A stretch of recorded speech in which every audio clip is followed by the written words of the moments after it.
Good morning. This is David Bennett, and this is Bitcoin a podcast where I try to find the edge effect between the worlds of Bitcoin, gaming, permaculture, podcasting, and education to gain a better understanding of all. Edge effect is a concept from Ecology describing a greater diversity of life where the edges of two systems overlap. While species from either system can be found at the edge, it is important to note there are species in the overlap that exist in neither system, and that is what I seek to uncover. So join me in discovering the variety of things being created as Bitcoin rubs up against other systems.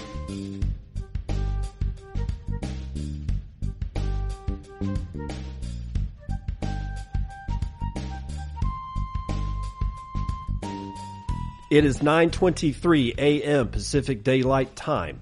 It's the 28th day of August, 2024, and this is episode 943 of Bitcoin, and it's entitled Ranch Wars, the King Ranch. Why? Well, because this is the interview I've been promising you guys forever. I'm sitting down with Toni, who is one of the lawyers for the King Ranch out in central Washington State in the United States. We're going to talk about all the things that I've told you about before, but this is going to go so deep that it's going to be an eye-opener as to just how much power a state, a single state that is in the union of states that makes up the United States has and will bear on a family, a single family. Not a whole, it's not like they're doing this all over the place. As far as we can tell, these guys, the King Ranch, is the only thing in the crosshairs of Washington State, at least at this moment. It's a multi-generational ranch. They've been on the land for decades. They've been excellent stewards of this land. And all of a sudden, for no apparent reason whatsoever, they are at risk of losing everything that they have built. Their legacy destroyed. Everything they wanted for the future possibly gone. It's an ongoing case, or several cases, kind of. There's many things going on, and you're going to learn about all of them in this interview.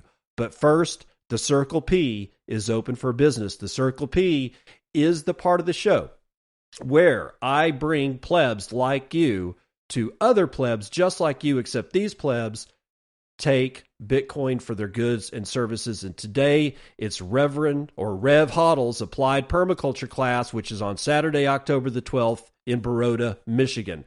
Cost 100,000 Satoshis.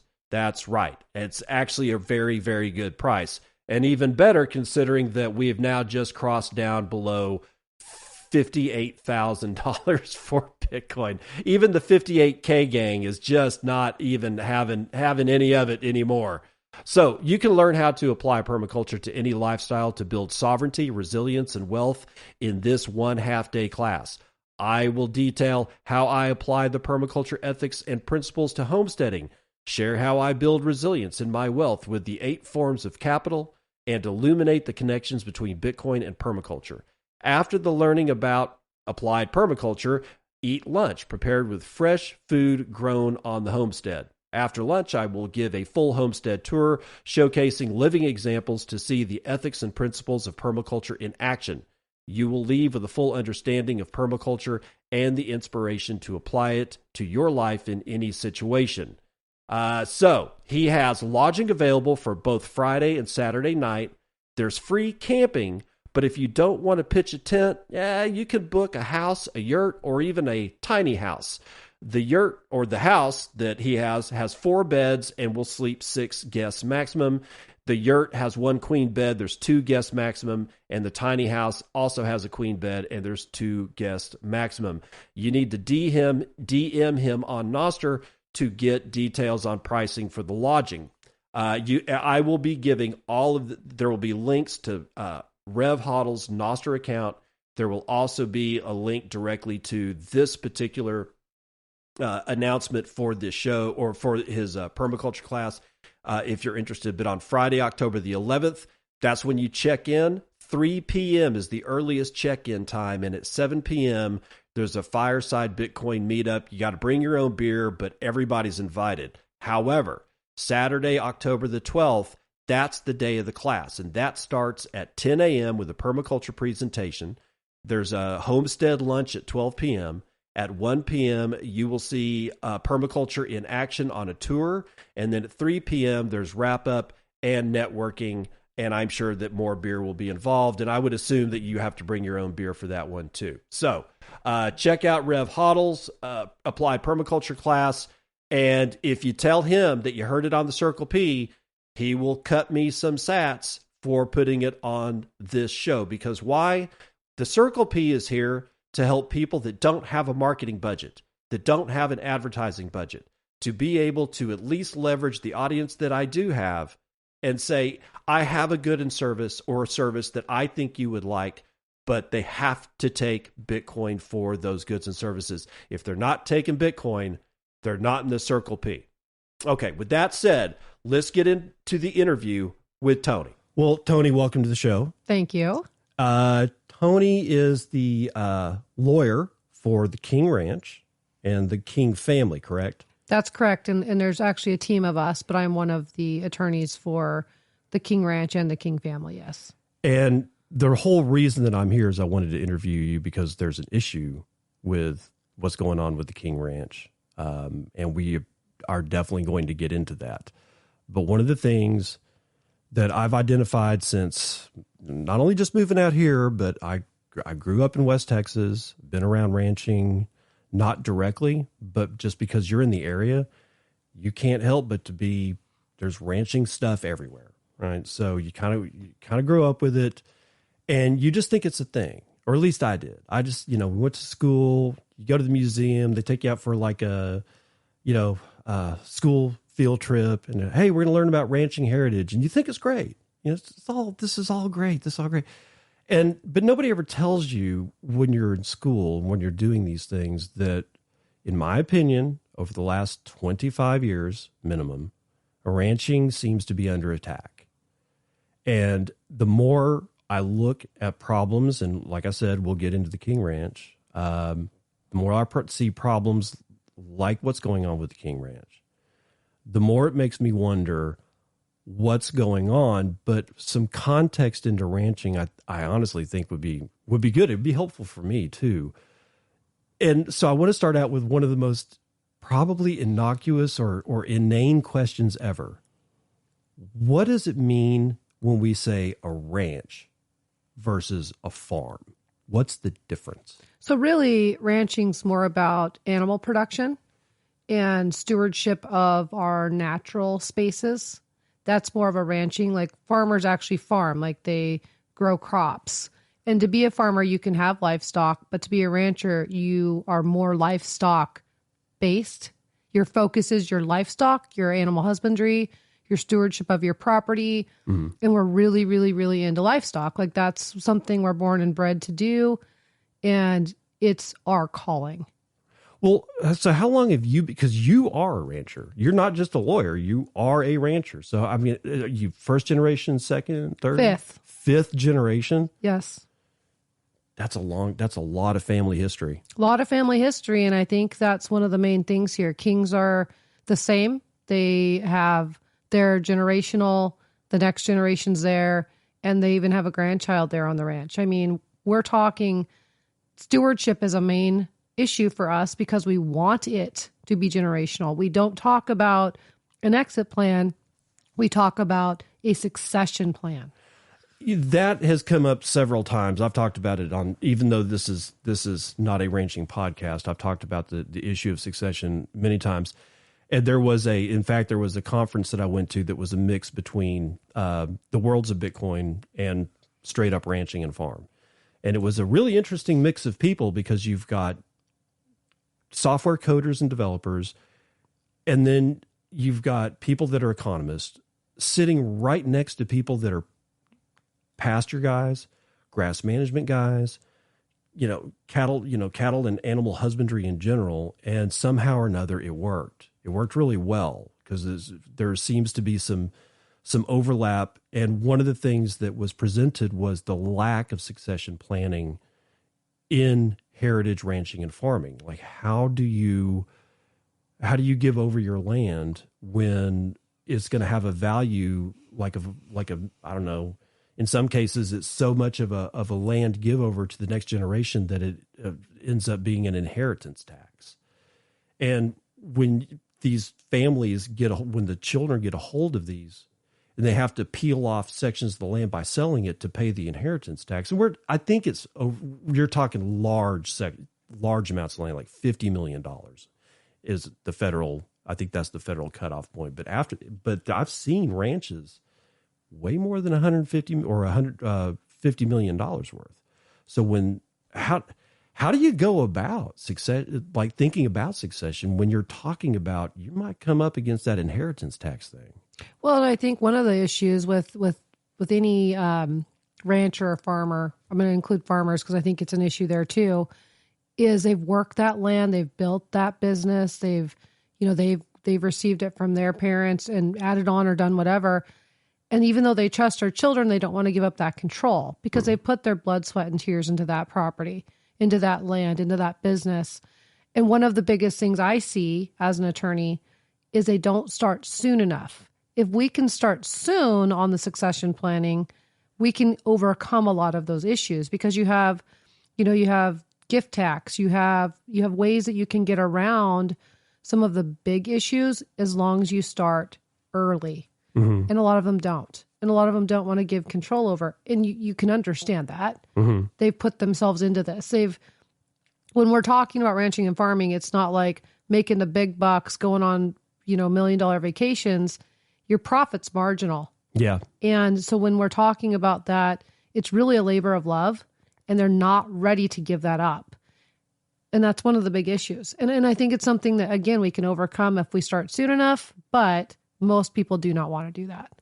Okay. Well, that does make a lot of sense. So, one thing that I want to make sure that my listeners understand is that this succession issue can be a real heart tugger. Oh, it breaks ranches. It breaks families. It's absolutely a hardship for everybody. Absolutely 100%. And it's not something we're going to overcome overnight. I talk a lot to my clients and at, events, meetings, whatever, about the fact that we've got to start early. We've got to have a good plan. Your plan's got to be somewhat fluid, but there's got to be planning and having a good team, having a good accountant, having a good banker, having a good attorney. They're part of that team and they're part of that plan. Well, as these families build their ranches, in your case, your fifth generation, is the land that we're on generational land, or is it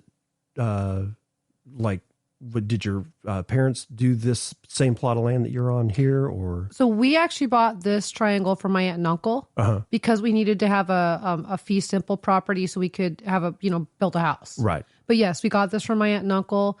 It's surrounded by my aunt and uncle. My parents are adjacent to it. Okay. My parents live on one end of their property. My sister and brother-in-law live on the other end. And then my grandma and grandpa lived on the other side of town. And I've got a cousin that's directly to the north of me and a cousin that's directly to the east of me. Then my sister's east of that. And then I have other cousins that are on the other side of the town we're near. So y'all have a very large family presence in this area. Yes. That's very clear. And see, this is one of the things that urban people that are in more of like living in cities that are not used to rural country, rural life, country life, or even city, rural fringe life, is that you have this nuclear family, but you don't really have an extended family. And I think I kind of think that breaking apart of the extended family, because people say, oh, well, the nuclear family is under attack. And I'm like, you missed the boat. The extended family was what was under attack. Now what we're left with is nuclear family. And while it's true that is actually, seem to be forces that are not really liking that and trying to do things about it, I think that when we concentrate on the nuclear family, we're not seeing the bigger picture of the extended family, because that's how you build things like large ranches that work, large farms that actually work. You have the family support. And watching either people not do succession planning and tearing families apart, or when we get into the King Ranch issue, watching this happen seems to be like it's an attack again on ranching. Do you think that there's an attack on ranching? Absolutely. And that's sadly why I have job security. Oh, yeah. Well, nobody wants it for that. But do you have a theory as to why? What possible outcome would, I mean, like you got to follow the money or you got to follow the whatever. And I'm like, if we follow, what are we following here to go back up the chain to why this is being done? Government overreach at its finest. Ranchers make themselves a target because just fundamentally we are loners.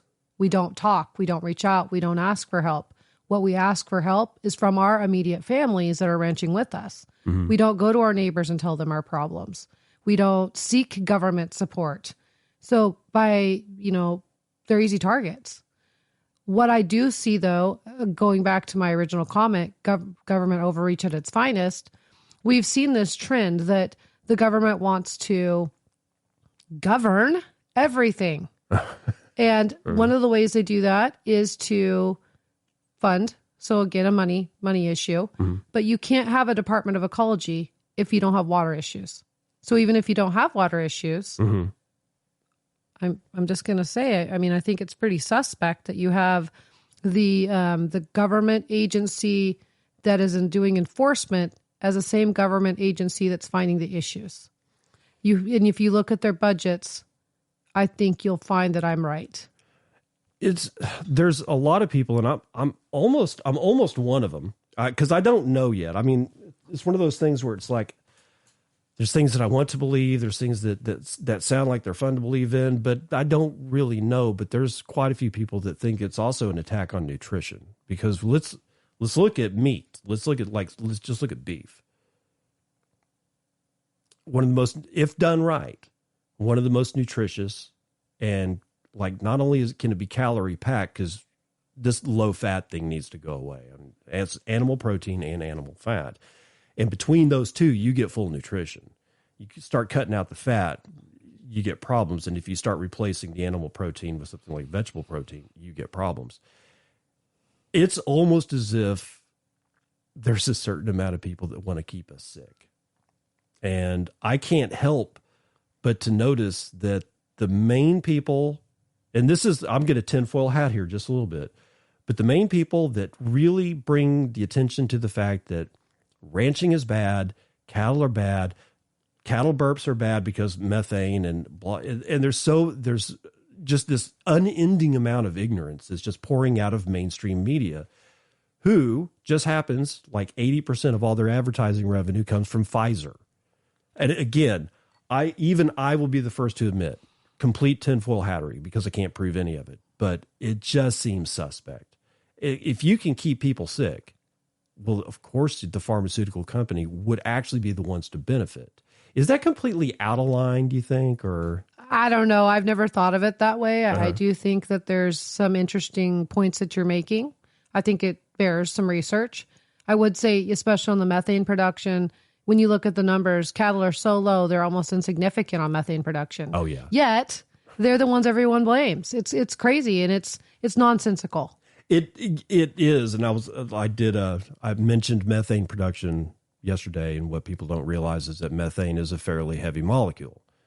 And generally speaking, when ruminants burp, they're burping fairly close to the ground, and it also so happens that in the soil are methanophores, and they eat methane, and they harvest that. I mean, it's almost as if it's like purpose built, because that's the whole ruminant thing, the whole construction of the thing that is the ruminant seems to solve so many different problems at once. And when I look at the attack on ranching, and possibly because of nutrition or for whatever reason, and I see the removal of ruminants on land, all I see is the loss of soil. Absolutely. But you're looking at a holistic ecosystem approach, which is also how ranchers think. It's about stewardship. And what you're talking about is that very subject. I mean, we've got to talk about, they talk about nitrogen in water. Well, you've got to feed livestock and you've got to feed wildlife. It's not just about livestock, it's also about wildlife. Right. And one of the main things we do as ranchers is we support wildlife populations by our practices. And when we're talking about water quality, if you actually look at scientific studies, cattle, if they are used correctly, actually pull pollutants out of water bodies and move them upland. They do not actually damage that riparian area. When we take that holistic ranching approach, we are solving environmental issues, not creating them. Well, actually, every single rancher that I've ever talked to has more of an ecology bent, not just a background.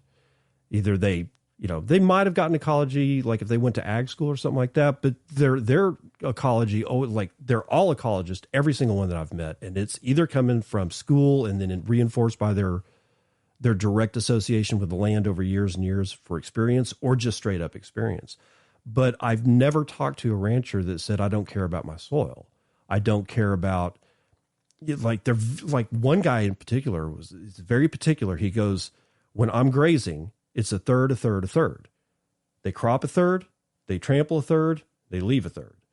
And he's like, and if I get and I see that they're have eaten it down to half, I get nervous. And when you think about all the other things that these, self-guided mowers do, it's the amount of carbon that they're able to sequester into the soil itself. That's where I'm having a real problem with this government overreach. I'm having a real problem with this attack on ranching, because every single thing that these people say, ranchers are bad for the environment because of this. No, it's exactly the opposite. So again, I go back to the whole tinfoil hat thing. I'm going, better. And unless they just don't. I mean, is it possible that so many of these people in such positions of power to make people's lives miserable are really that ignorant? Or I think there's something else behind it, but what do you have to say? I question that as well. I caution myself on a regular basis not to have higher expectations of people than they can reach. Mm-hmm. I can't imagine that the people in power are that ignorant. There has to be some other motivation. Mm-hmm. I just can't imagine that there's that many people out there that don't understand how the world works and how economics work. And this, I want to step off of that and go to the King Ranch, and the issues there, because there's the issue behind the King Ranch and what's going on is an ecological issue, or at least that's what it seems to have been motivated by. But sure, me and you both know better. But I want the audience to understand what the King Ranch is in Central Washington. And it's a 7-generation ranch? Yeah, 5. Yeah, I was thinking 5, but sure, we can go with 7. Can you? What other background? What kind of operation is that ranch? It's a cow-calf operation, straight up. There's very limited farming. Uh-huh. Where they're at, there's no irrigation water.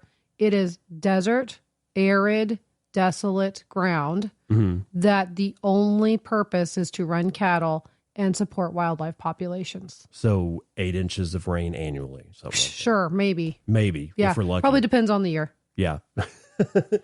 And so the Kings have been on that particular piece of land, and it's if I remember right, there's a section of it that's privately owned, but then there's a large lease. But they've leased it for decades, right? Correct. Okay.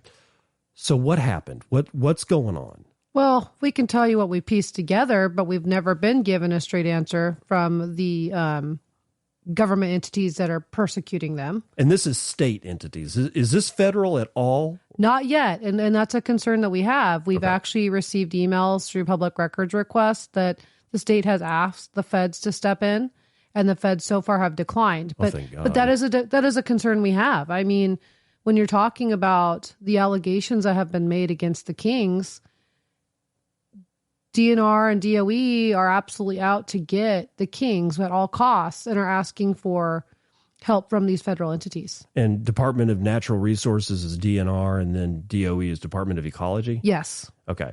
Because that's really weird. I've never seen a Department of Ecology in any other state. I'm sure they exist, but this is the first I'd ever heard about a state-run Department of Ecology. So and do look. I think you should look at the budget for Department of Ecology and how many employees that Department of Ecology has. It's huge. Really? And when you go over to Olympia, it's got this huge building that's just for DOE. Really? Huge.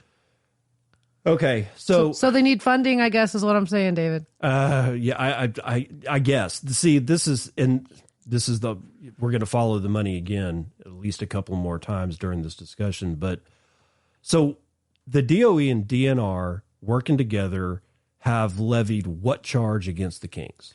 It's really interesting because I'm going to start at the beginning and then we'll talk about the pivot, because it's kind of gone multiple ways here through the time. So, okay. So originally it started and Department of Ecology came out and sent Kings a letter and said that they had harmed alkali wetlands. And we found out that this whole thing stemmed from an aerial photograph that they pulled off of Google Earth. They hadn't been out, they hadn't seen it, whatever. Through public records requests, we found out that there were inter-office memos, emails going back and forth. They did a rush to judgment. We have an email where Jeremy Sykes says, I'm not rusty, I'm full of rust when it comes to wetland delineation. However, I'm going to recommend this for prosecution. I mean, and it went fast. And that gentleman's name is the DA or? He's with the Department of Ecology. Okay. Yep. And so they actually started trying to pull in other entities, and they pulled in what's called the Environmental Protection Division, which frankly, we didn't know anything about. Yeah. This is a creation of Bob Ferguson to literally prosecute criminally environmental crimes. But at the time, we didn't know they'd been pulled in. So Kings get this letter, December 21st, right before Christmas, telling them that they have done all this damage to these alkali wetlands. What year was that? I think it was 2021. So this has been going on for a while. This isn't let me actually pull new. the letter, though, because it might be that it was 2023. Sorry about that. No, I'm thinking that it was from the communications that I've gotten. It seems like it's much, much older. Well, they knew about it. I'm just trying to figure out when they told Kings. Yeah. December 23rd of 2021. Okay. So they get this letter, and then what? Well, they get it to me, and my first response is, this can't be right. Let's go talk to him.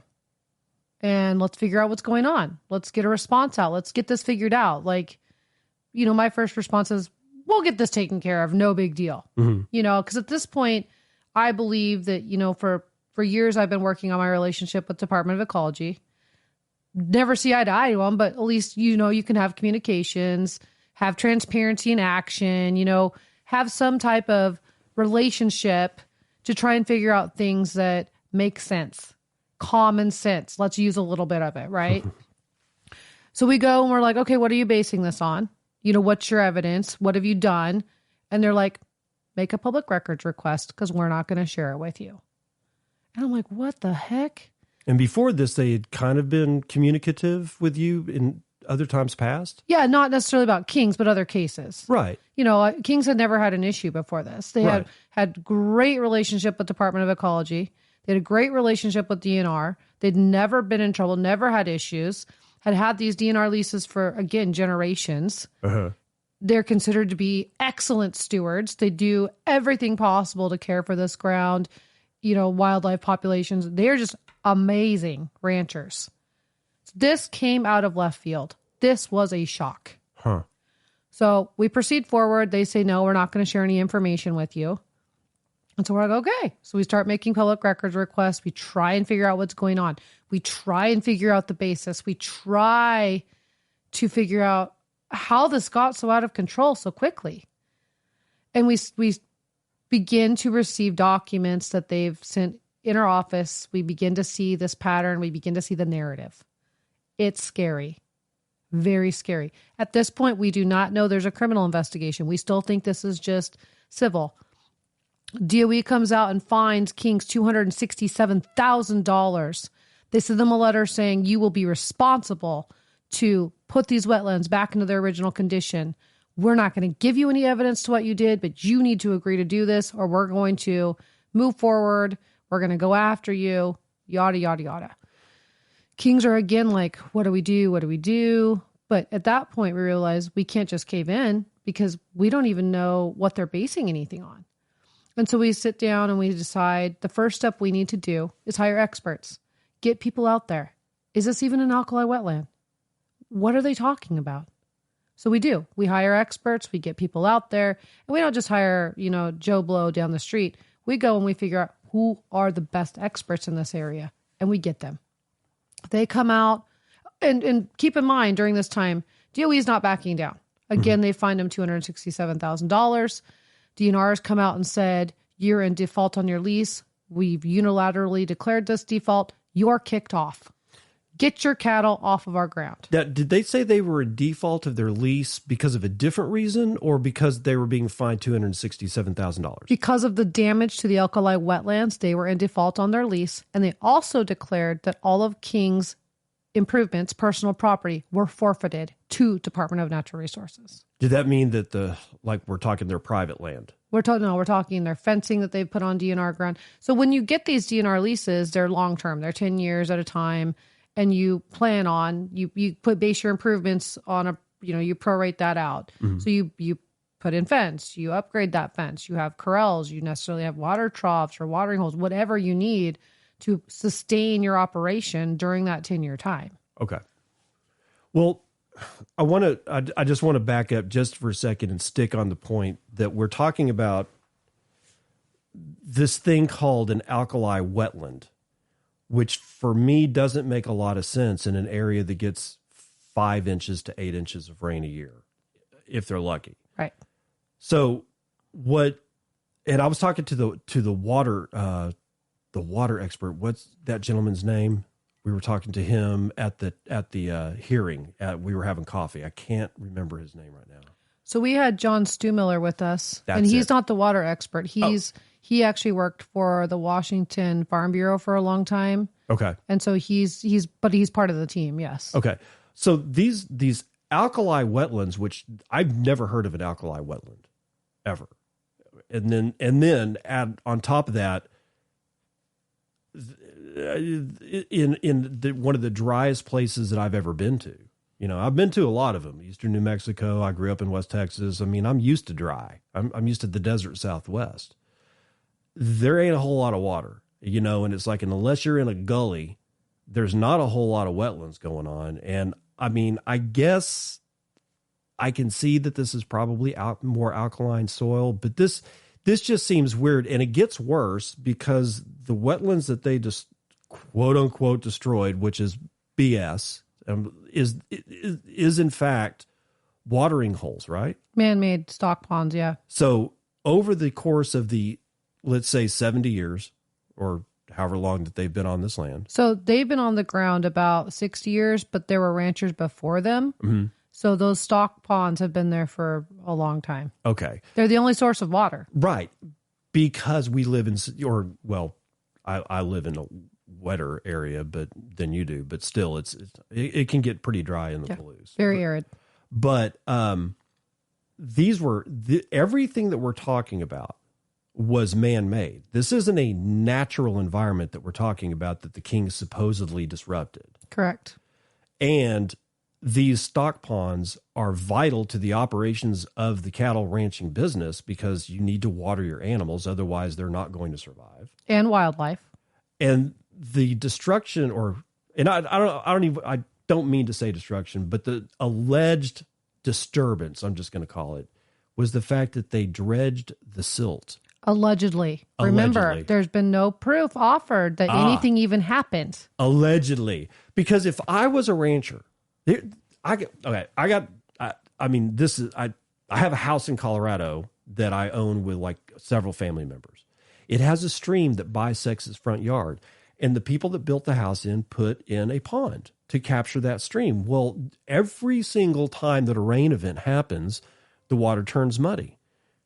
That mud is not going to exit that pond. It's going to settle. And the more it settles, and it's been settling for the past, the house was built in 1984, I'm going to have to get a backhoe to dredge that pond, because if that silt gets up to the top, there is no pond. Now I got a marsh. And all of a sudden, ducks aren't going to land in it. I mean, I got all kinds of wildlife around just a scenic pond, and it's not that big.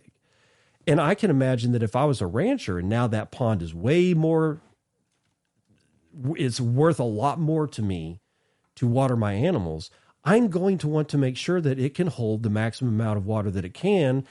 I would imagine that I would be saying at one point or another, I've got to maintenance these. I've got to pull some of the silt out. And again, there's that's what they allegedly did, but still, like, if it was me, I'd be like, I have to do this. I can't go, you won't let me dig a new one. Well, remember, they can dig new ones because 90-44050 allows ranchers to dig stock ponds without a permit in Washington state. Oh, really? Yes. Huh. Okay. But wouldn't it just be easier? Well, that's neither here nor there. So I just wanted to make sure that the listeners understood that we are talking about something that began with the making of, by humans, these things. Yeah. And it was allegedly that these things were disturbed. How is it that that's not like, well, they were made by man, so therefore it's not a natural occurrence? What's the thinking here? I have no idea what their thinking is. I think it's insane. Oh, for God's sake. So let's go back to that. So then we have the experts go out. There's no characteristics of alkali wetlands in this area at all. Oh, really? Okay. There's no characteristic of a wetland. There's a scientific, you have to follow certain steps to establish something's a wetland. Mm-hmm. Those steps were completed by our experts, and these are not wetlands, and they're not alkali wetlands. And the opposition, have they sent experts out to say that they are wetlands? Not that we know of. So the only people that have actually examined this thing is you guys. Correct. Okay. It's really interesting. Okay, so this is sort of now we're at the point where we've established, even though we don't know what they're thinking, we've established what the fine is, who's doing it, and now we go to court. I mean, where are we at? Okay, so in Washington State, when Department of Ecology goes after somebody, and there are two separate instances, there's an order requiring them to restore the wetlands and a fine, and those are two separate. Mm-hmm. And that's true at the Pollution Control Hearings Board, the PCHB. So that's an agency-ran court. Okay. So the first thing Kings had to do was they had to go and appeal that. That's just on the environmental side, right? So the next thing they had to do was they then had to go and file a lawsuit in Grant County against Department of Natural Resources to try and get their leasehold back, because again, they weren't in default. So why should DNR declare them in default? Mm-hmm. So that's the second thing. The third thing they've had to do was we then found out that the Environmental Protection Division, the EPD, was going after them criminally. Mm-hmm. Going to put them in jail.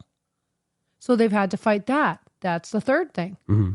The fourth thing is they then have done a lawsuit against DOE for an APA action, saying that you haven't followed your own rules. Like, you haven't done what you're supposed to do. You have to take these steps. Like, these are the things you have to do.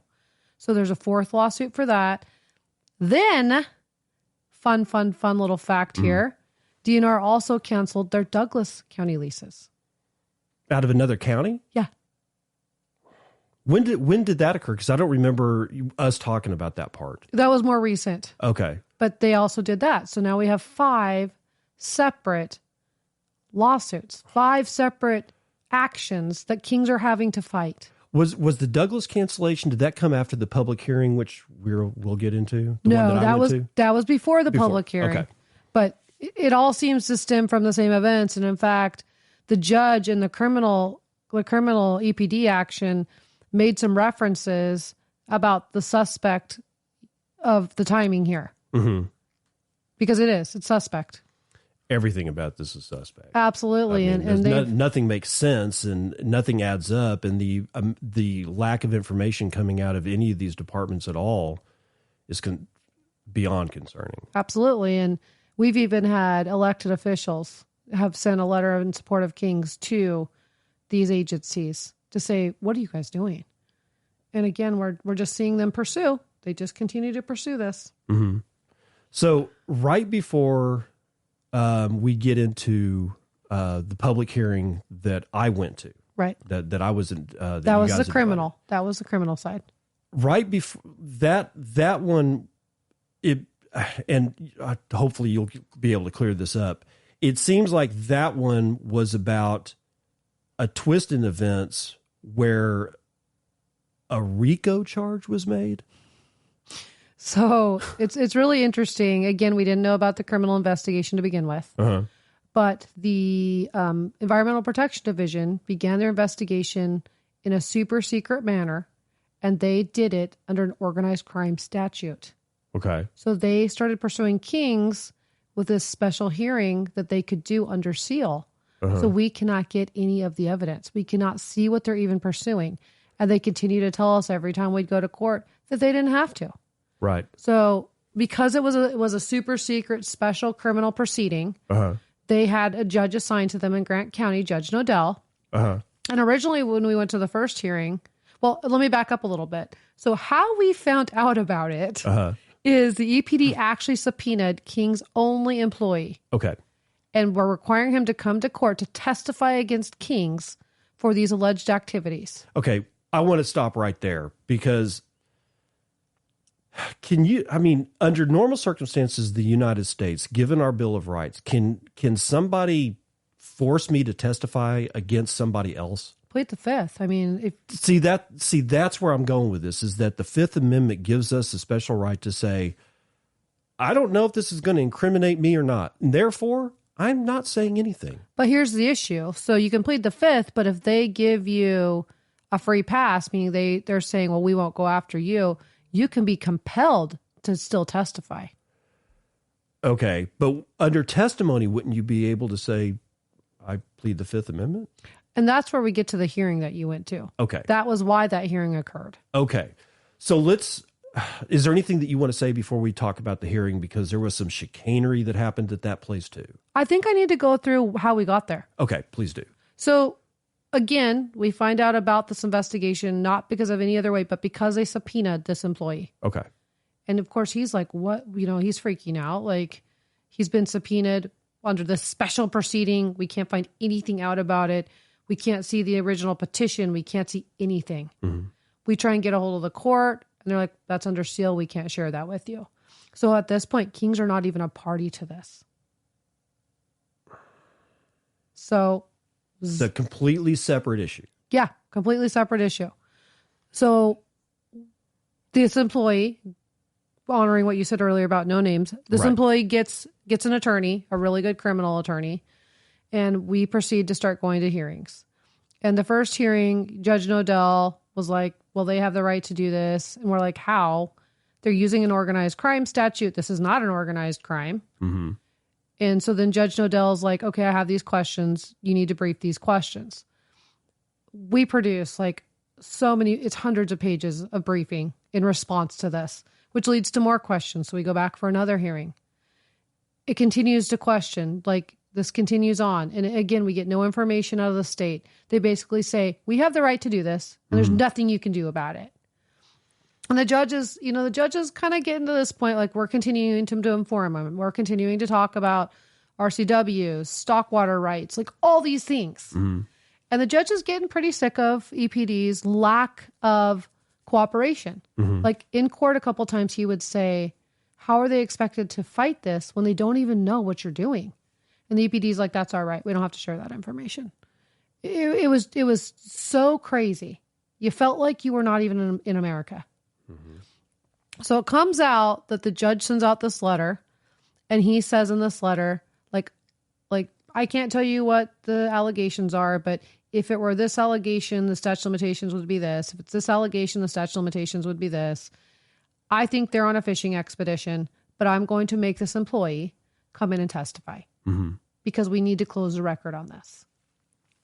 So we go to this hearing, and in this hearing, the attorneys for this employee cannot be in the courtroom.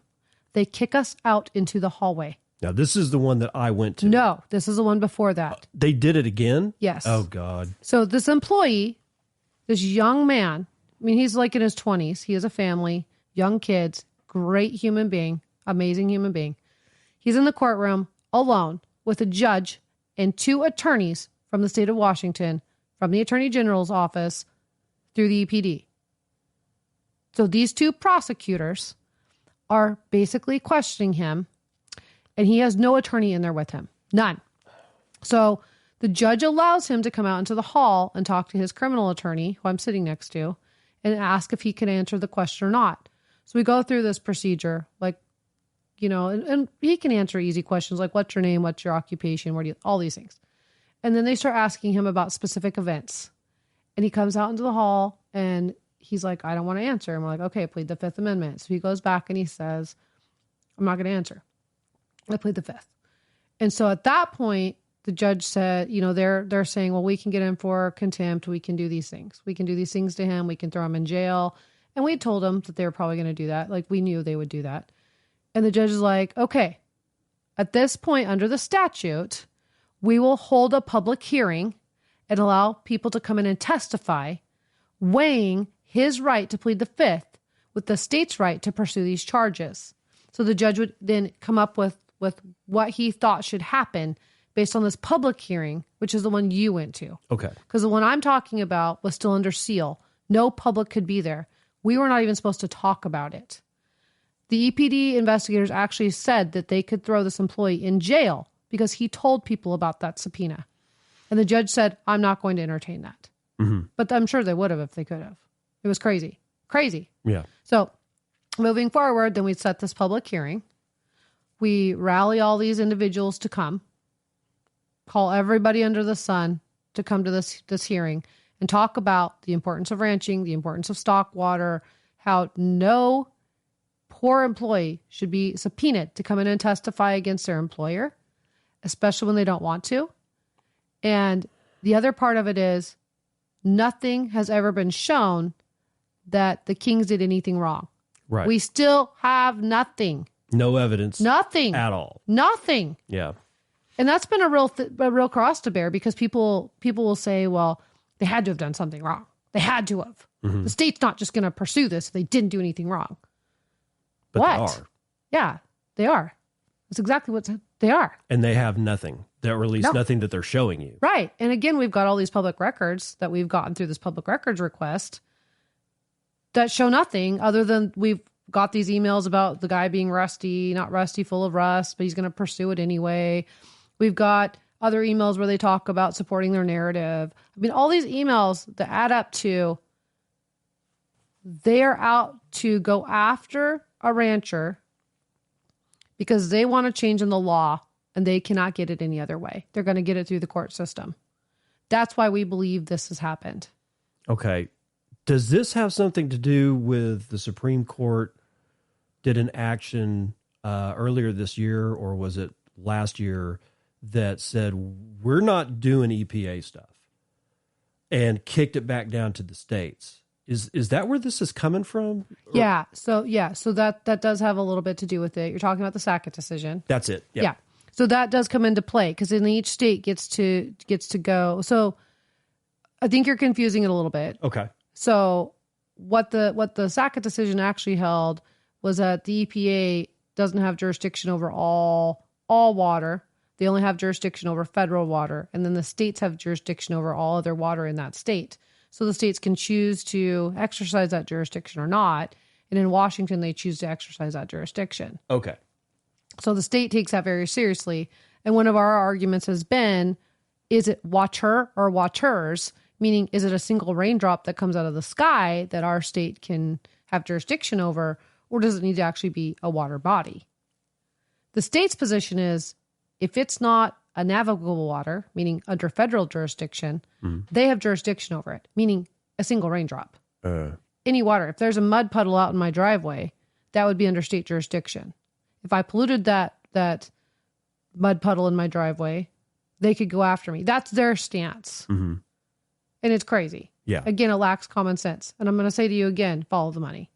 Well, I know I've never lived in Colorado, but since we have a house there, and we have a stream coming through the property, well aware of some of the weirdest ways of looking at water I've ever seen, to the point that I don't even own the rain that falls on top of the house. That's correct here too. Is it? So Yeah. So you can't collect rainwater either. Well, yeah, I'm sure I've never looked into that because we don't get enough rain to collect it. True. But you don't own water. You own a water right. You own a right to use water. Okay. So this is so convoluted. Where are we at now? Okay. So now we're going to the public hearing that you attended. Okay. So we rally all these individuals. I mean, we have people coming from all over, from other states, from everywhere, because this is so bogus. This is so insane. Right. And we find out the night before from a source that the EPD has filed something that we don't get, we don't see. We only find out about it through this source. They filed something with the court. And our understanding, because I'm going to back up a second.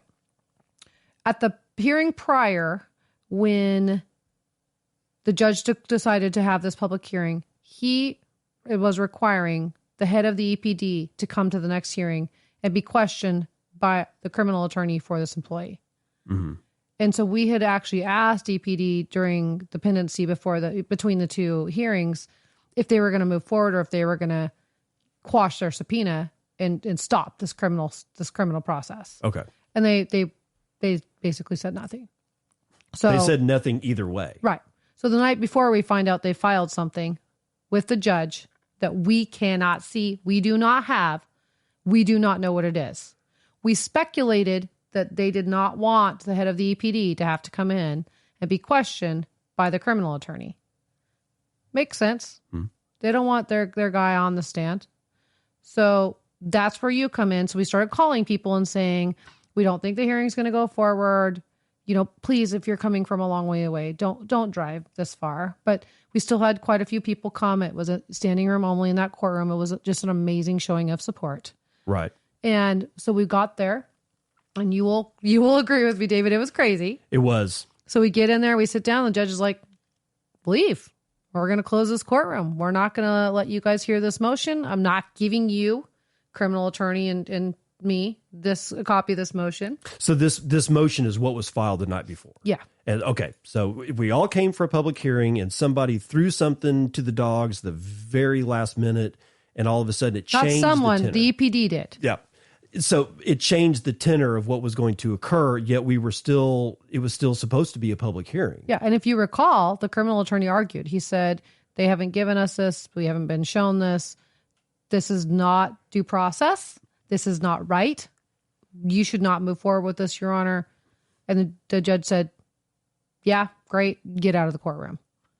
It got to the point, if you recall, David, that we almost got escorted out because we were vigorously defending the right to Americans in this country to have due process. Right.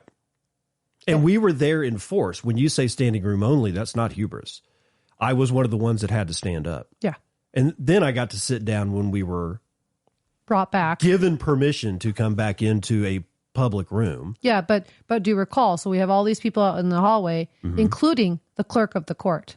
That's the clerk of the court. That's the weird thing, because it's like, why isn't the clerk in the court? Because she couldn't record the proceeding. It was under secret seal.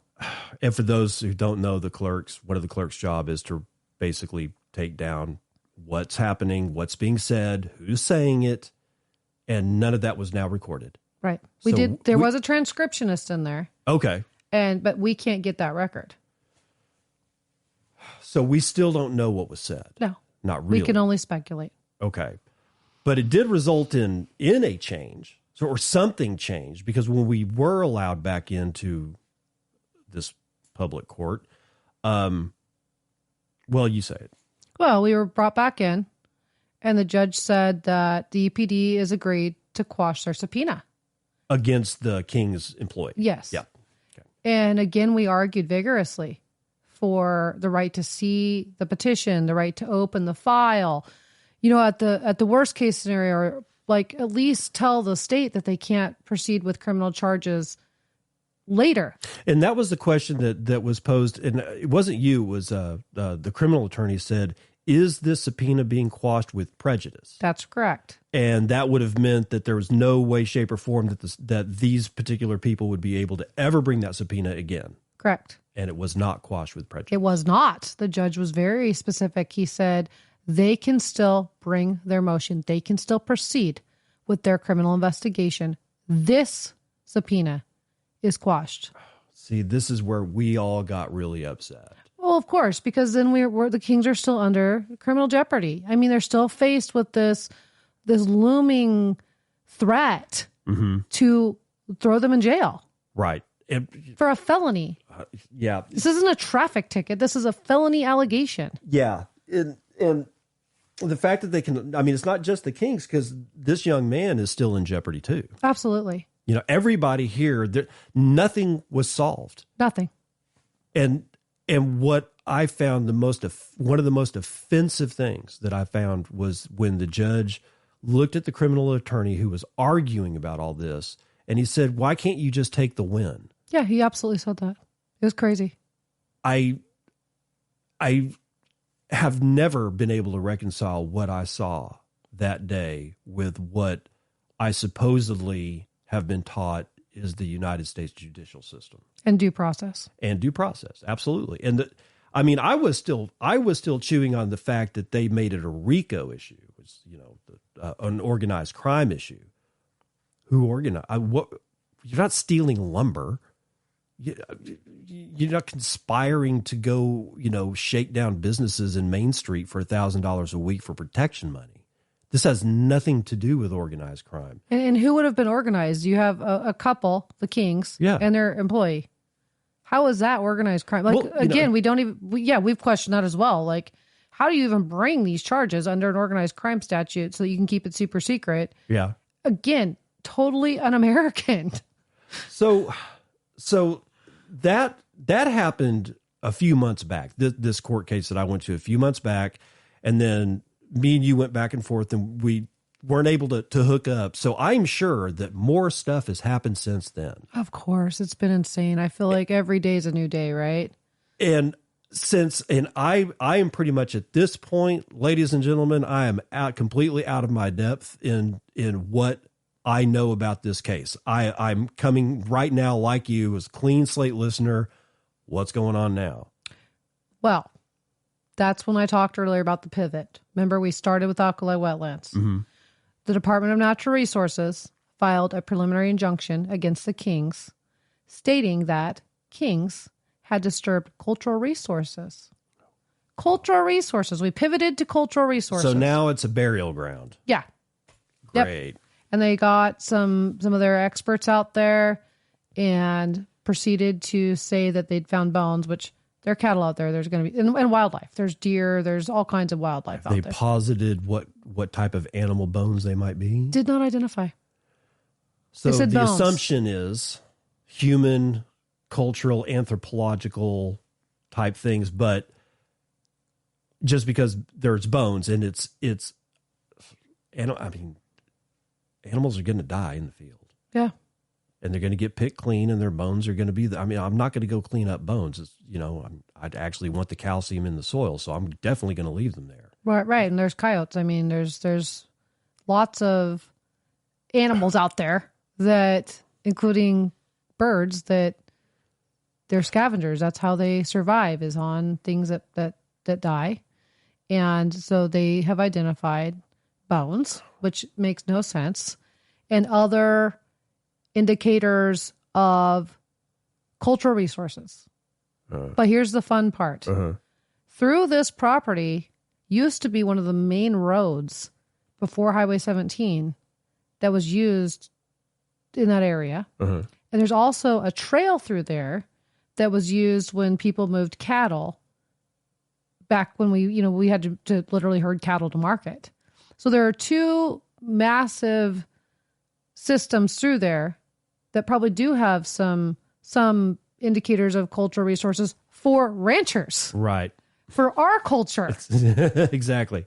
And so when they've identified these alleged cultural resources, they're not talking about the American rancher. They're talking about prior to that. Right. Yeah. Native Americans Yeah. or whatever, Mesoamericans, who knows? But I mean, here's my thing is that my question now is, when you say pivot, have they left the alkali wetlands thing to die and twist in the wind, or is that still open? It's still open, but they haven't been pursuing it. So, Okay. So let me get back to this preliminary injunction because this is entertaining to me. So they identify these certain spots with these cultural resources. They don't give us any indicators of what they are, and they don't have to under statute. They don't tell us where they're at. They don't tell us what they are. If you're not somebody that's DHAP certified, you can't get into the records on the website, yada, yada. And of course they do it under quick timing. Like we have very little time to respond. Mm-hmm. So we get some response, but part of our issue is, okay, your preliminary injunction seeks to evict Kings from a 12,000 acre lease when these spots you're identifying are 0.0038% of that total lease area. And guess what? Judge enters it. Yeah. So now it's the thing. So now we've appealed it we've filed a motion for discretionary review to the Court of Appeals. Now let me tell you about the other case that we're fighting on. The Douglas County case that we talked about, because King got kicked off their Douglas County leasehold. Right. And we, of course, had to appeal that. How many acres is that leasehold? That's a smaller one. I'm going to say it's like 900, but don't quote. Okay. I mean, approximately. Okay. Okay. It's still important. It's still an integral piece of this ranching operation. Yeah, I can put a lot of head on 900, 1,000, 1,200 acres. Well, and keep in mind when we're talking about these leaseholds, what Kings own in fee simple, it's checkerboard patterns. So they can't access some of their ground that they own without the leasehold property. So it's very important. Right. So the Douglas County case, the DNR actually argued that it had to be held in Thurston County, and the judge agreed. So we've also appealed that. I don't know. Wait, I'm really confused. So Thurston County is now in play. Yeah. So they're saying that the lease in Douglas County has to be held in Thurston County? Any of our legal. Oh, the paperwork. Yep. Here's my lease. Well, no, they're saying the legal, like our challenge has to be in Thurston County. So our clients that live here on this side of the state would have to pursue legal recourse in Thurston County. How far away is that? That's a long ways away. It's on the other side of the mountains. It's in Olympia. Oh, that's a long way. That's another 2 hours away. And keep in mind, you don't have judges that understand this environment. You don't have judges that are elected by the people here. You don't have judges that are, we're supposed to have judges that their job is to enforce the law, but you always worry about what that judge is really doing. And so a concern would be, why are we having to go to Thurston County? The added cost of that, the added inconvenience of that. You're now telling ranchers that have to work 7 days a week that they're going to have to take time off and go to Thurston County.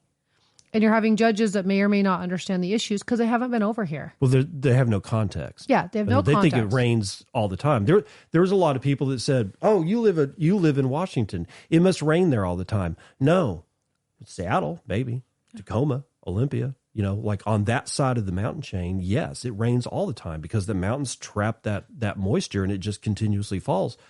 But out here, I mean, I'm looking around and I see eastern New Mexico, and anybody who's ever been out to eastern New Mexico knows it is as crispy and brittle as it comes. And this reminds me a lot of that.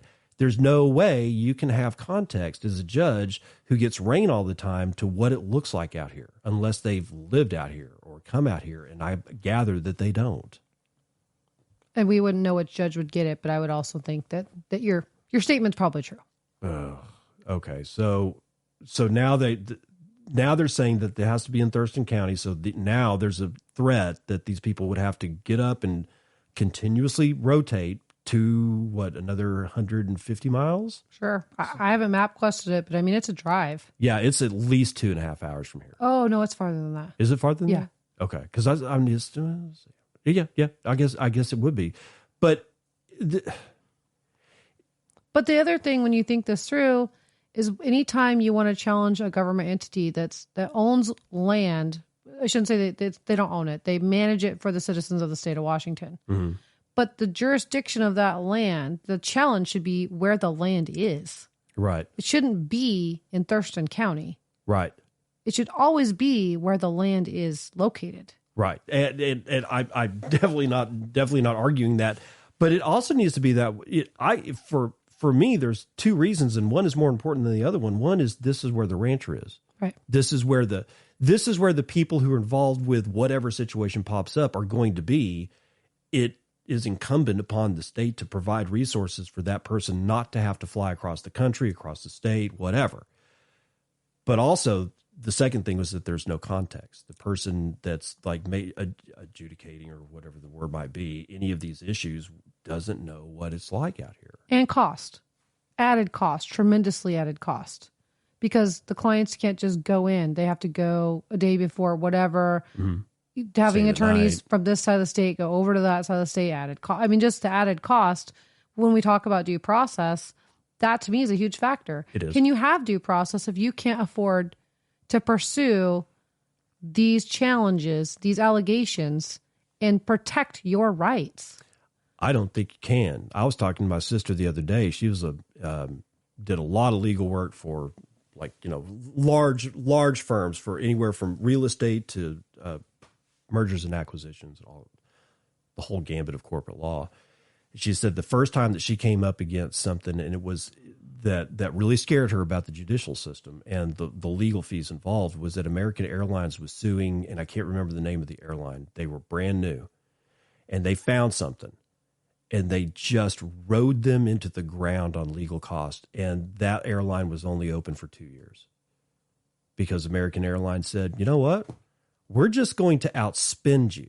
And it's kind of like what, for the older folks in the audience, that's what Reagan did to the USSR. That's why we have the Russian Federation now and not the USSR, because he just outspent them. That's between two countries. This is between our own citizenry. Well, let me tell you about the hearing for the preliminary injunction. We had the attorney for Department of Natural Resources repeatedly say in that hearing, hey, if I'm wrong, we'll just write him a check. We have an open checkbook. Oh, my. That's disturbing. Repeatedly. He didn't say it once. He said it repeatedly. Oh, that's awful. What an awful... the attitude is like, we just don't care about anything. Well, and here's the thing. Like, as a rancher, a check's not going to compensate me for the loss of my cattle, for the loss of my livelihood, mm-hmm. for the loss of my operation, for the loss of my genetics. Mm-hmm. A check is just a check. Money's great. Don't get me wrong. Love money. Wish I had more, whatever. But we as ranchers clearly don't do it for the money, or we wouldn't be doing it. We're doing it because of our love for the land, our love for our livestock, mm-hmm. and our love for our way of life. You can't compensate for that. And when you say genetics, I want people to understand that, because some of my audience are becoming more and more interested in getting away from cities. And, they all will say something like, hey, I'm going to buy, when I get rich, I'm going to buy a ranch. I'm like, I talk to ranchers all the time, and even I don't understand this, which is one of the reasons why I continuously talk to ranchers about how does this work? And one of the ways this works is when you say your genetics, you're not talking about your genetics. You're talking about your animal's genetics. That's a hard fought thing. And when you lose that because of you've been called away, so there is an amount of neglect that is being forced upon you to do to your animals because you can't be there. And if your sire that's carrying the majority of your genetics just keels over because something happens because you weren't there, and people say, oh, you should have a backup. Well, it doesn't work that way here. Well, and let me back you up. It's not that. I'm not talking about the kings not taking care of their livestock. I'm talking about the fact that if they don't have a ranch to run them on, they have nowhere to put them. They have to sell them. They're gone. No, you're not getting them back. That's a completely I didn't even think about that because I was thinking about animal death. But yeah, you got to take them to the sale barn because you got to... Huge loss. Not just monetary, emotional, the whole gambit. I can't even describe to you the devastation that this would cause to a rancher. It's really probably comparable I don't even know. I actually can't compare it. It's crazy. It would almost be I think I like for the guys over that that are gearheads like Ferrari, if they suddenly lost all of their design schematics from I actually think it's deeper than that. I would actually more be like a loss of a limb. I could see that.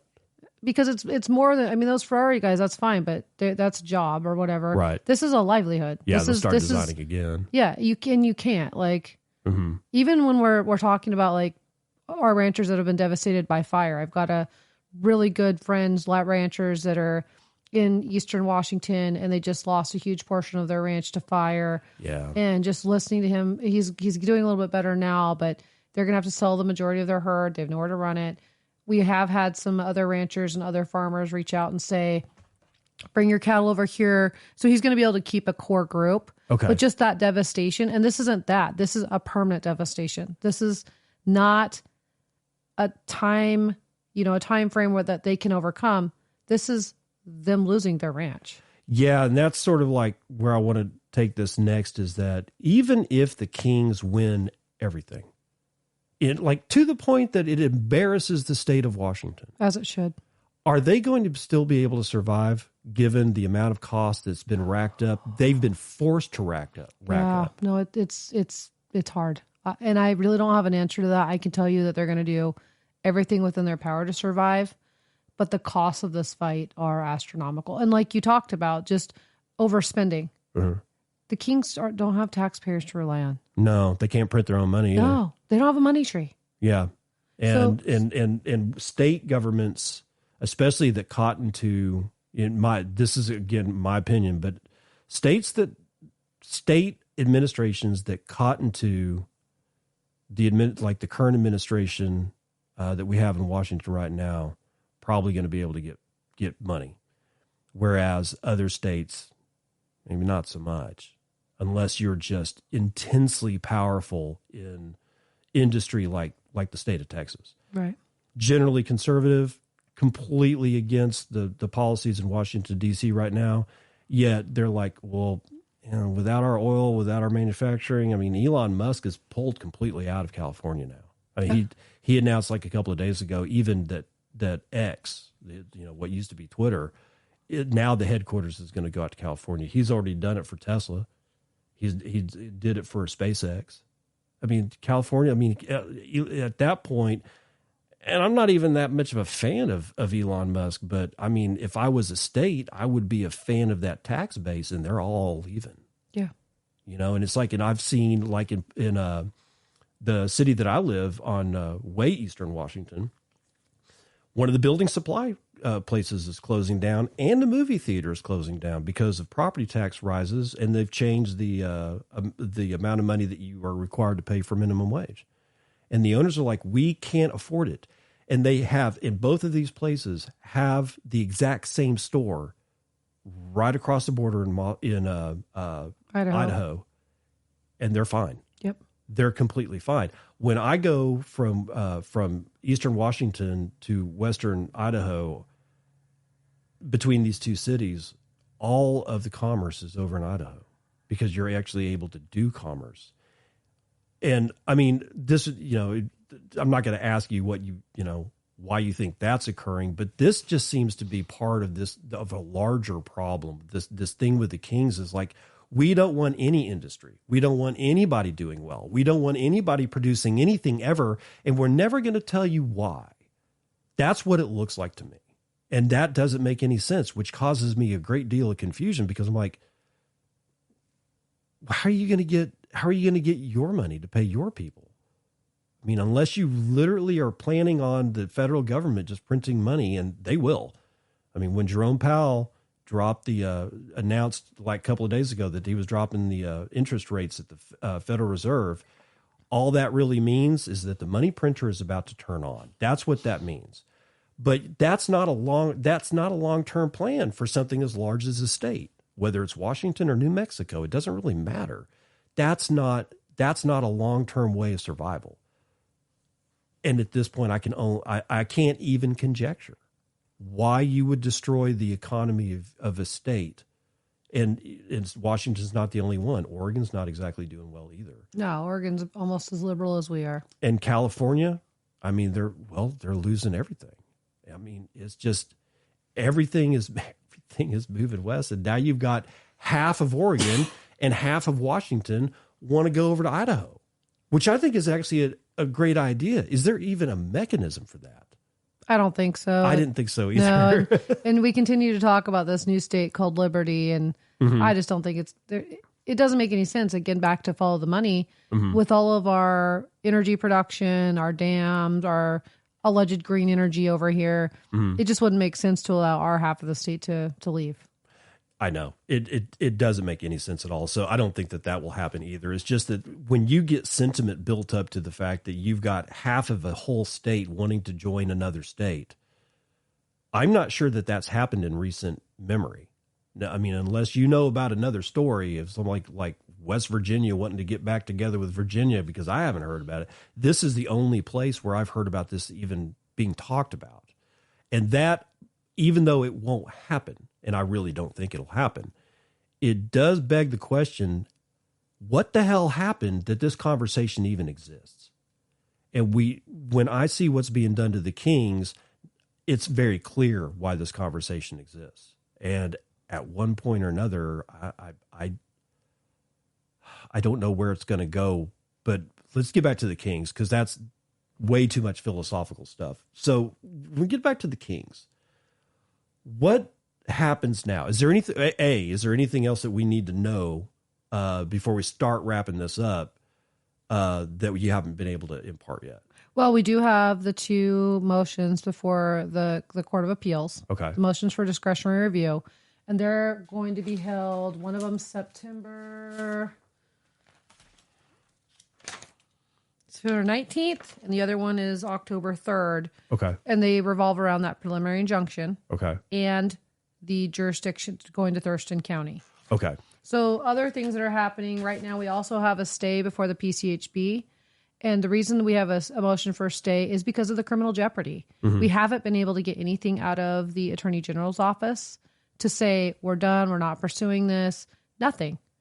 I do have a voicemail that they say they're not pursuing charges for now, but that still leaves criminal jeopardy on the table. Yeah, it does, because it's like you can't just take that recording to the judge and say, see, they said it. Cause well, it said for now.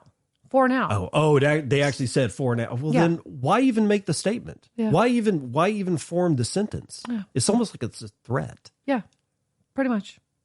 Okay, so are we pretty much at the end of what we can talk about with the King Ranch as to what we know is going to occur, or like legally anyway? Yeah, probably. I mean, these other cases are just kind of pending because of this criminal jeopardy element. Until we get this criminal jeopardy taken care of, the Kings are put at a loss. Like, how can they defend themselves if statements they use can be misconstrued to pursue criminal charges against them? It just, it really leads us, again, as attorneys and Kings as potentially having these allegations. It puts us at a disadvantage. And it's very frustrating. And we would like to see due process actually occur. Right. And to move forward, we've got to understand where the state sits on the criminal charges. We'd like to know what the heck they even are. We'd like to know what they stem from. And until we can get answers and, allow ourselves to feel like that criminal jeopardy has passed, we're really stuck. Right. Okay, so there is a donation page for the King Ranch. Do you remember what that URL is, the name of that thing? No, I know. No, I know it's in my show notes of every show that I do. Oh, thank you. Every single time that I release a show, whether it's, no matter what it's about, the King Ranch donation page is in there. So I will go back and make sure that, it automatically gets populated whenever I release an episode. So it's always going to be there. Is there any other way that people can help? I mean, how does, if anybody out there, there's probably some people out there going, tell me what to do. Yeah, no, and we appreciate that. And Western Justice, which is a really great organization based out of Idaho, has stepped up, and they're also supporting the Kings. And they, if you recall, had video at the criminal hearing. They're trying to, maybe work on a documentary. Those are the guys that you were introducing me to. Yep. I for some reason, I thought that they were, I didn't realize that they were out of Idaho. I thought that they were somewhere else. So. Yeah, Dave Duquette runs Western Justice. He's been involved in the ag industry for a long time. So we're hoping to get some funding for that documentary to just talk about government overreach and the fight against agriculture, the battle that we're having to fight to stay alive. Yeah. So that's a big part of it. We also, Western Justice also has a fundraising portion on their website. We also have had support from Citizens Action Defense Fund, CADF. Okay. They're a nonprofit that has been very, very helpful. They helped write some amicus briefs on these motions for discretionary review that are going to the Court of Appeals. And talking to elected officials, like talking to people that have some influence, talking to these people that could hypothetically help us with the Attorney General's office, and just in general, just putting some pressure on DOE and DNR to stop these outrageous accusations, to stop going after a rancher for ranching. Are there any other instances of this in Washington, or is it pretty much just all centered around the Kings right now? Right now it's centered around the Kings, but I don't know if you've been following. There's three actions in Idaho that are pretty suspect. And there's one in South Dakota that's very similar to this, where the government is going after a very young ranching couple for ranching practices. State or federal? I believe it's state, but I'd have to go back and look. It's pretty concerning. So I feel like this might be a trend. I would say that the decisions out of our U.S. Supreme Court have been amazing. The overturn of Chevron, deference to agencies is going to be very helpful. The fact that we have these decisions coming out of our U.S. Supreme Court, we don't know how impactful they'll be, but we believe we have to have some belief in something, right? We believe that they will be impactful, and we're very hopeful for that. Sorry, I ended up getting a text that it's like one of those wife texts. You don't ever leave your wife hanging no matter where you're at. No, I agree. As a wife, I totally agree with that. Is there... here's one of the things that I keep thinking about. I keep coming up against this. No matter where I am, if I have the opportunity to talk to a rancher, like at I went down, we were out at Pullman to go to the Lentil Festival, which they do like every, for like the last 37 years. And there's, ranchers out there selling, meat or, other things. And I will always go and talk to these people. And Moscow Farmers Market, lots of ranchers out there. And every single one that I've talked to since I've met you, I've asked them, do you know what's going on with the King Ranch? And nobody knows a thing. Because we couldn't talk about it because of the criminal investigation. We were all afraid to say anything where, this employee has a subpoena that specifically says on it he's not allowed to talk about it. We were very afraid that he was going to get thrown in jail. So now we're trying to, combat that, go out, talk about the case. Save Family Farms has done some stuff on the case. You've been really great about helping us get word out about the case. It's been in the Capitol Press. We've been really trying to overcome that void, but it's difficult, especially when DOE had that original smear campaign.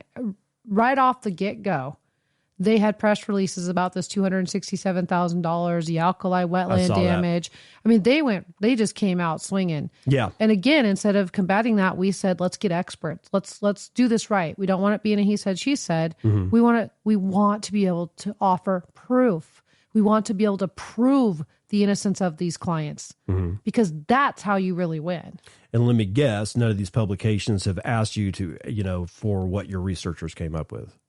The publications that we're talking about have asked for a little bit, but they're more interested in the court battle. Yeah. Okay. The thing about I don't think it was just about the fact that you guys couldn't talk about it.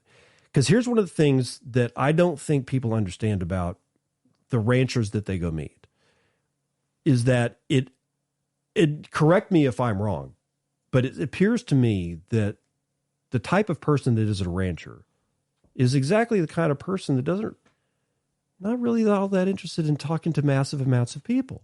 No, I agree. That's why we make ourselves easy targets. We don't care. Like we're self-motivated. We're isolated. But you're independent. Yeah, we're independent. It's like it's the independence here which should never ever be like let go of. But I didn't like for ranchers to be able to, I think it's important ranchers might identify that without talking to each other a lot, maybe a lot more than they do right now, that they're setting themselves up for shit like this all the time because these people know. And of course, again, pure conjecture on my part, know that it's like none of the other ranchers are going to know. We're going to go after these guys. I guarantee you, maybe their neighbors will figure it out. Yep. But there's not going to be any help because these people they're independent and they've got all this other stuff that they got to do. Yeah, we're busy. We're just flat busy. And it's like, so you would think that the Cattlemen's Association would rally a cry and say, everybody needs to come together so that we can present this. I heard it during the Whitman, heard about it because I got an email from Whitman County Cattlemen's Association. But I haven't. We were talking about the King's thing when on our last meeting, and it was evident that the Washington Cattlemen's Association hasn't said, or at that time hadn't said anything. Well, they have signed on to an amicus brief in support of stock water. Okay, good. But I've been able to put in their monthly publication, about the stock watering issues and stuff, but we have to be pretty careful because, again, ranchers don't want to target themselves. Mm-hmm. And so there's been some resistance to just flat out, especially with the criminal charges. Everybody's really afraid of the criminal aspect of it. Imagine why. So that's been a big hurdle to overcome. And again, every time I talk about it, I'm like, they haven't done anything wrong.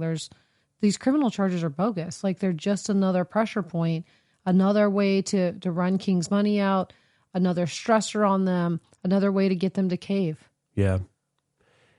Let me do this. Is there anything else, something that we haven't touched on, something that you really think is important to get out? Final thoughts? Just that we have had a really great rally of our ag agency, our ag commodity groups.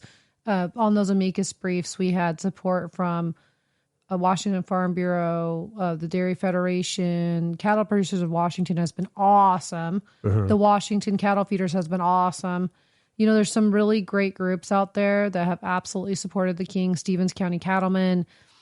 So the people that are in the know, the people that understand Kings and understand what's going on, have supported them wholeheartedly, and we thank them for that. All right. Well, Toni, I really appreciate you spending all your time with us today to kind of light. I've talked about this on the podcast a couple of times, but I've been waiting for this to really get into the details before I started running my mouth. So thank you so much. Thank you, David. We appreciate you. So we appreciate you. I mean, just helping to get the word out. It's invaluable. All right, Toni. We'll talk to you later. Thank you. If you did not think that there was a war on ranching, then you were wrong. It's okay. I didn't realize how bad it was. And I've had many discussions with Texas Slim. I've had many discussions with other ranchers, but I've never, ever thought that it was this bad, that they would do these kinds of things to a single family in the middle of podunk nowhere, central Washington, simply for carrying on their life, their business. And sure, some people call it a lifestyle. Even Toni called it a lifestyle. It's their business. This is how they make money. If your lifestyle is, going to a job and having a couple of kids, then yeah, it's a lifestyle. But we don't really think about it that way. We don't think about our own lives as a lifestyle. We don't think about when we go to our job that it's a lifestyle.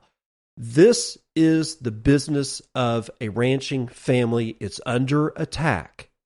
And I would hope that people would be able to pull together and help not only fellow ranchers helping out their other ranchers, but if you go and you eat meat, if you're like me and like just I love beef, then it's incumbent upon us to try to help. I'm going to give you two ways to help.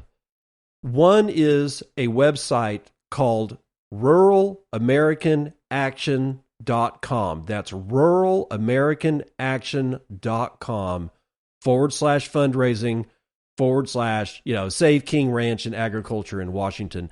They have a search bar in ruralamerican.action.com. The link will be in the show notes. They are like any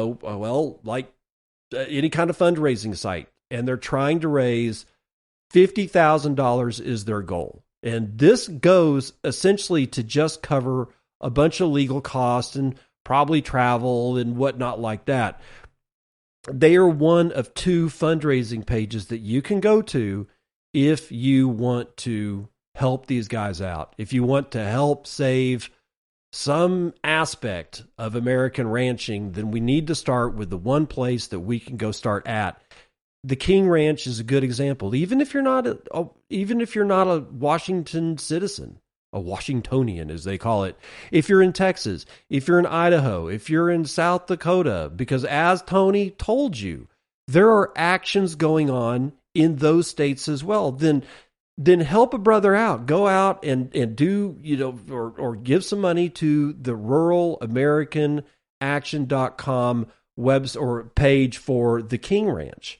And just search the King Ranch, or you can actually probably just say search Save King Ranch and Agriculture in Washington, and you're going to get to that page. Again, I will have the direct URL in the show notes. The other fundraising website is givesendgo.com /King Ranch. That's givesendgo.com /King Ranch. They seem to have more of a Christian bent. So if you want to exercise that part of your faith, or however it is that you're thinking about it, then go to givesendgo.com /King Ranch, and that URL will take you directly, that will be in the show notes, and it will take you directly to this one. I don't think they actually have, it doesn't look like they have an actual goal, but it was started by John Stuhlmiller, which is the gentleman that Toni and I were talking about at the very first front of the show, the guy that's not the water expert, but he's part of the team that is trying to help the King Ranch out, and he's helped them out to the point that he's started a fundraiser for them. Please do that. And again, the same thing that I said in the show yesterday was this particular show. I ask you to spread the word about the Bitcoin and podcast far and wide, but this one's special because it's not just for me. It's not just for the Bitcoin and podcast. This one is for the King Ranch, and by extension, ranching in the United States in general. I'm not gonna save ranching in the United States. That's not part of what it is that I'm doing. All I can do is the smallest part that I can do to try to help. It was very disturbing that all of the ranchers that I've been talking to have never heard of the King Ranch and what's been going on. And now this crap has spread over to Idaho and possibly South Dakota. I know that there's problems in Texas.